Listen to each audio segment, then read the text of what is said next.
اعوذ باللہ من الشیطان الرجیم بسم اللہ الرحمن الرحیم۔ عزیزان ایمان، آج جولائی 1982 کی 16 تاریخ ہے اور درس قرآن کریم کا آغاز سورہ الذاریات سے ہوتا ہے۔ 51 سورت کا نمبر ہے، اس کی پہلی آیت سے ہی، اور اس پہلی آیت کے پہلے لفظ کی بنا پر ہی سورت کا نام الذاریات رکھا گیا۔ دو لفظ کی 4 آیتیں ہیں۔ پہلے والذاریات ذروا فالحاملات وقرا فالجاریات یسرا فالمقسمات امرا۔ قرآن کا کیا انداز ہے! عرب حالانکہ زبان پہ اتنے نازاں تھے اور ان کی زبان کا تو مقابلہ دنیا کی کوئی زبان نہیں کر سکی، وہ بھی یہ متعین کرنے سے قاصر تھے کہ اس زبان کے، اس قرآن کے اسلوب کو کہا کیا جائے۔ یہ نثر بھی نہیں ہے، یہ شاعری بھی نہیں ہے، اور پھر یہ ہے کیا؟ اور یہی چیز تھی کہ جس کے لیے وہ کہتے تھے کہ معنوی لحاظ سے تو الگ رہا، اسلوب بیان کے اعتبار سے بھی یہ بے مثل کتاب ہے۔ دو لفظوں کی 4 آیتیں، چاروں گوشے کائنات کے اس میں سمٹ آئے ہیں۔ پہلے تو ان لفظوں کے معنی یوں ہی دیکھیے، پھر میں عرض کروں گا کہ عام طور پر اس سے مفہوم کیا لیا جاتا ہے، اور پھر یہ کہ میں سیاق اور سباق کے اعتبار سے مفہوم کیا لیتا ہوں۔ والذاریات ذروا، ذاریات غبار اڑانے والی، کسی چیز کو اڑا کے پھیلانا۔ فالحاملات وقرا، بوجھ کو اٹھانا۔ فالجاریات یسرا، سبق خرامی سے آہستہ آہستہ چلتے چلے جانا۔ فالمقسمات امرا، امر الہی کو تقسیم کرنے والی۔ یہ ہے 4 ٹکڑے۔ عام طور پر ان سے مراد لی جاتی ہے وہ ہوائیں جو غبار کو اٹھاتی ہیں، بادلوں کو کے مشکیزوں کو اپنے کندھوں پر لیے ادھر ادھر پھرتی ہیں، اور اس کے بعد پھر بارش یا امر خداوندی کو مختلف جگہ تقسیم کرتی ہیں۔ ٹھیک ہے، قرآن کریم نے جیسا کہ آپ کو معلوم ہے کائناتی نظام کے شواہد کو بھی اپنے دعوی کی تائید میں پیش کیا ہے، یہ بتانے کے لیے کہ جس طرح سے یہ سارا سلسلہ نظام کائنات اٹل قانون کی زنجیروں میں جکڑے ہوئے ہے، اسی طرح انسانی زندگی کے لیے بھی قوانین ہیں۔ تو یہ چیزیں فطرت کے مظاہر کے متعلق بھی ہو سکتی ہیں جیسا کہ عام طور پر دیا جاتا ہے، لیکن ایک تو پچھلی آیت میں آپ دیکھیے گا کہ اس انقلاب عظیم کا ذکر تھا کہ جو برپا ہونے والا تھا، اور جو شاید بدر کی پہلی جنگ میں جس کا آغاز ہو گیا، بڑے زور و شور سے یہ چیز پچھلے کہی گئی تھی۔ یوم ینادی المناد من مکان قریب، یوم یسمعون الصیحۃ بالحق، یوم تشقق الارض۔ یہ تمام چیزیں ایسی تھیں جس میں نظر آتا تھا کہ ایک عظیم انقلاب برپا ہونے والا تھا، جس کے متعلق پہلے ہی سے یہ کہہ دیا گیا تھا کہ ایسا اب ہونے والا ہے، یہ ہو کر رہے گا۔ اور اصل چیز جو ہے تاریخ ہماری نبی اکرم صلی اللہ علیہ وسلم کی بھی سیرت طیبہ، وہ اس دین کو متمکن کرنے کے راستے میں جس قدر کشمکش ہوئی، جس قدر انہوں نے صعوبات اٹھانی پڑی، جس قدر مشکلات کا سامنا ہوا، اور جس انداز سے ان پر حضور نے قابو پایا، فتح حاصل کی، غالب آئے، یہ تاریخ ساری وہ ہے۔ تو میں اسی اعتبار سے اس قسم کے الفاظ جو آتے ہیں اسی سیاق و سباق میں لیتا ہوں۔ پہلے میں نے کہا کہ سابقہ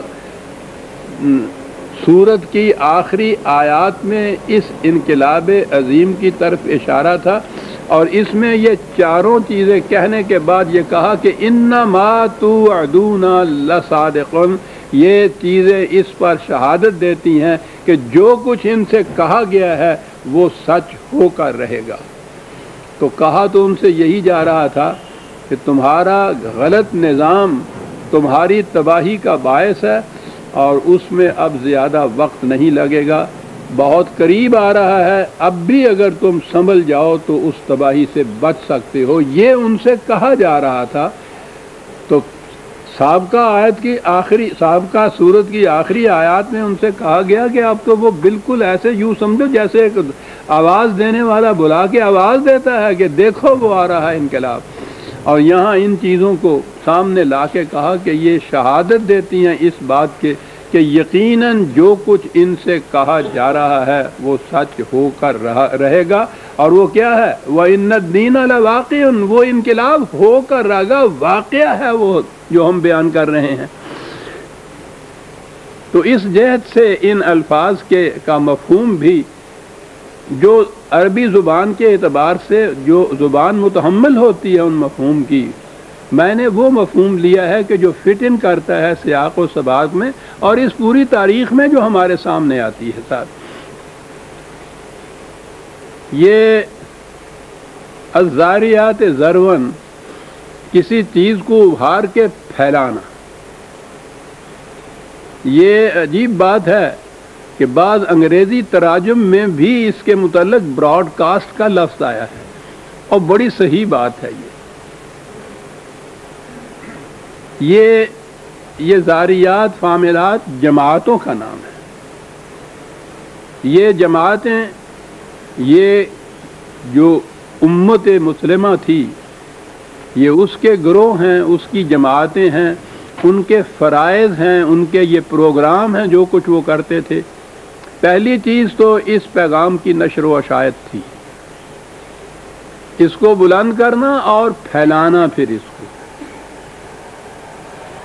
تو جیسا میں نے عرض کیا ہے، براڈ کاسٹ جنہوں نے اس کا ترجمہ کیا ہے بڑی صحیح بات پہ وہ پہنچے ہیں، بلند کرنا اور پھیلانا دونوں چیزیں آ جاتی ہیں۔